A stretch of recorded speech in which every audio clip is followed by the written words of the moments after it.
Hi everyone, you ready for some science? It's been a bit.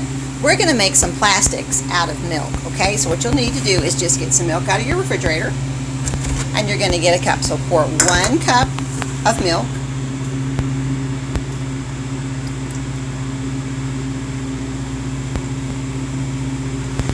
And then just put it in a microwave safe bowl. Now you can actually do this on the stove, but I find it easier and faster to do it in the microwave. Now have your parents help you, okay?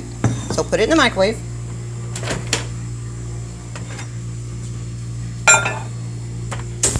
And then set your timer for 2 minutes. Alright, it should be just below boiling, so if you kind of watch in the window, you'll see when it starts to boil a little bit, and then have your parents help you take it out, okay? Because the bowl might be very, very hot. So we're going to watch it for a little bit. This is really a lot of fun. Now it doesn't make much of it since you're only using a cup of milk, but I imagine it would be better if you do it like 1 cup at a time. So if you're going to make a ball or a little action figure or even an ornament like with a cookie cutter or something, then you can just do one thing at a time. And you can add food coloring to it, but I prefer that you do it after you turn it into almost like the dough, okay? Because we're going to break the caseins up in the milk, and that's actually what's going on. It's breaking up the little caseins and it's forming a long chain of those. That's why it's kind of doughy, almost like Play-Doh, kind of. Let me see. Oh, it's starting to boil. So we're going to go ahead and take it out. You can see the steam rising off of it. Yep. Okay, now what we're going to do is we're going to get our measuring spoon and we're going to do 4 tablespoons of vinegar, okay?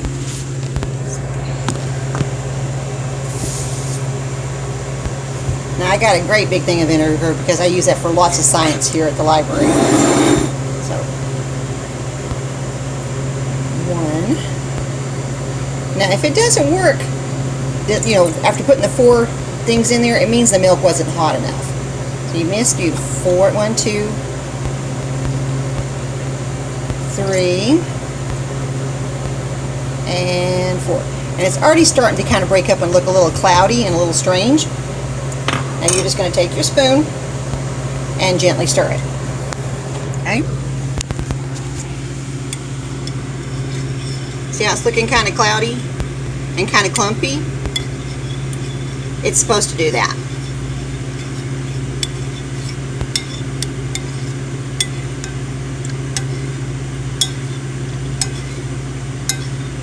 Okay, what we're going to do is we're going to actually strain the liquid off of all those clumps. And you could take the clumps out by a spoon, but actually that would take like forever. So if you have a wire strainer at home, you can put that like over an open jar or a glass or another bowl. Or if you don't, you can use like a t-shirt as a strainer. But today we're just going to use some paper towels. Okay, so I made a cone out of some paper towels, like that, and put it inside my paper cup. So I'm going to set it in the sink, so that way if it makes a big mess, it won't go like all over the counter. So we're going to pour it in. Whoops. Try that again. Thank goodness I had those cones in there. Here we go.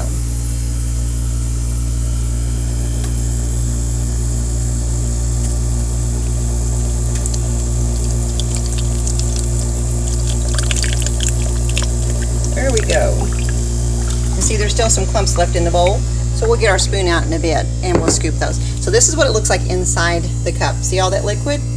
Alright, it might be very hot, so I want you to be careful.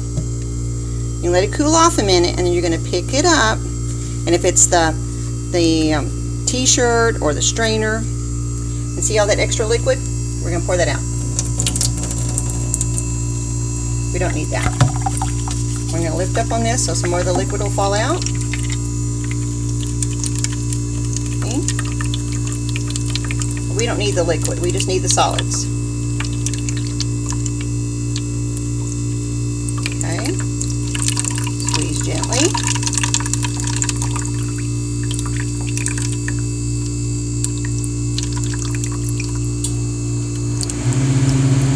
Okay, dump it out.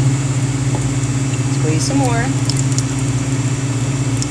Okay, and you'll keep that up. Now, if you have the metal strainer, you're just going to let it just keep dripping on its own and straining on its own, okay?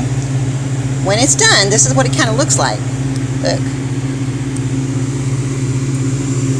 See those solids? Yeah? There we go. See that? You're going to actually end up molding that into like a ball or a figure. See, it molds. See how it rolls and clumps? Yeah? And you can flatten that out on like a paper towel. In fact, that's what you're going to let it dry on. But flatten it out, cut it with a cookie cutter or whatever you want to. Make a heart for your mom or your grandma. They'll love that. Absolutely love that. After it's completely dry, you can paint it. If you have some paints around your house. If you really want to use food coloring, I suggest before you start mixing it in this, you put on some gloves because food coloring will stain your hands. Okay? After you make your figure and after it's dried, let it dry for about a day, and then you can paint it. Okay? But see, isn't that really cool? Who knew that you could make plastic out of milk? Well, you know, they used to make things out of milk and out of natural things before they started using petroleum like they use for the plastics now. I wonder what they could have used that for. Maybe buttons? Could be. Maybe some sewing needles if they were using yarn. Probably. Yeah. But that's pretty cool. I thought you might enjoy that activity. But remember, have your parents help you because that liquid might get too hot. Have a great day and be safe. See you next time.